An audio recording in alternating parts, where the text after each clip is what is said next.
UP CM Yogi Adityanath Ayodhya दौरे पर रहे। उन्होंने बलरामपुर में पूजा की और गौ सेवा भी की।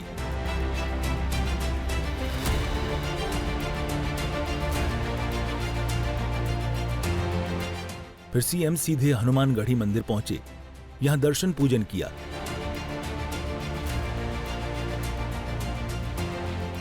इसके बाद वे राम मंदिर पहुंचे और रामलला के दर्शन किए।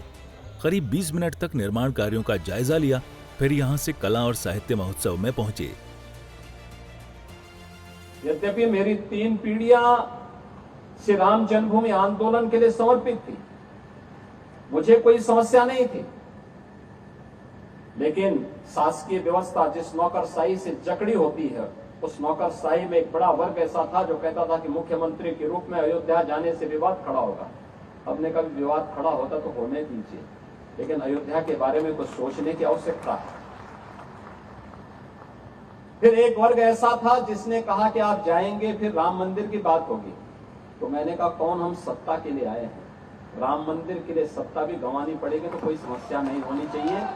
और हम लोग उस समय फिर इस कार्यक्रम के साथ जुड़े। मैंने से 19 अवस्थी से कहा, मैंने कहा जो पर चुपचाप जाकर के देखो दीपोत्सव का कार्यक्रम कैसे हो सकता है। और वे यहाँ आए, उन्होंने यहाँ सर्वे किया, उन्होंने कहा दीपोत्सव का आयोजन होना चाहिए। मैंने कहा मैं जाऊंगा, दीपोत्सव करते करते बीच में फिर राम मंदिर की बात उठेगी तो इसको क्या करेंगे।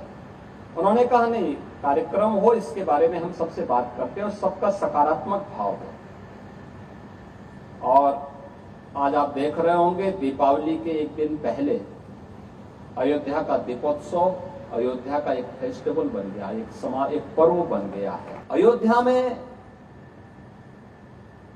कला और साहित्य से जुड़े हुए इस महोत्सव का शुभारंभ, ये वास्तव में यहीं से इसकी शुरुआत होनी चाहिए, लेकिन हम पिछड़ गए।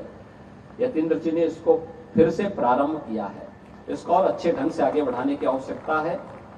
और रामायण महोत्सव के साथ इसको जोड़ करके और भी अच्छे ढंग से अगर हम आगे बढ़ाएंगे तो मैं विश्वास के साथ कह सकता हूं कि साहित्य यह समाज का दर्पण तो होता ही है, यह समाज के सृजन का आधार भी बनता है।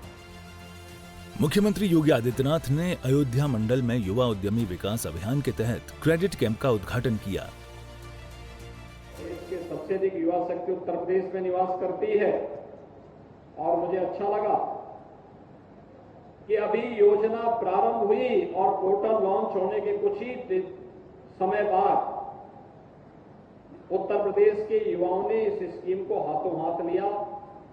3 लाख से अधिक रजिस्ट्रेशन अब तक हो गए हैं, जिसमें से 1,27,000 से अधिक युवाओं के फॉर्म स्क्रीनिंग के बाद बैंकों को भेजे जा चुके हैं, जिसमें 32,000 से अधिक युवाओं के लिए बैंक का लोन स्वीकृत हो गया है।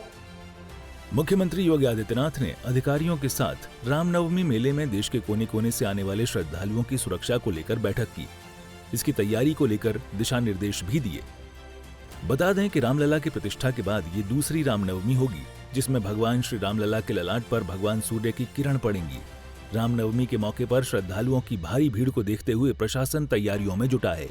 सीएम योगी खुद अधिकारियों से सुरक्षा व्यवस्था, यातायात प्रबंधन और अन्य सुविधाओं पर बारीकी से चर्चा करेंगे। इस बार ये आयोजन और भी खास होगा। सूर्या समाचार के लिए ब्यूरो रिपोर्ट।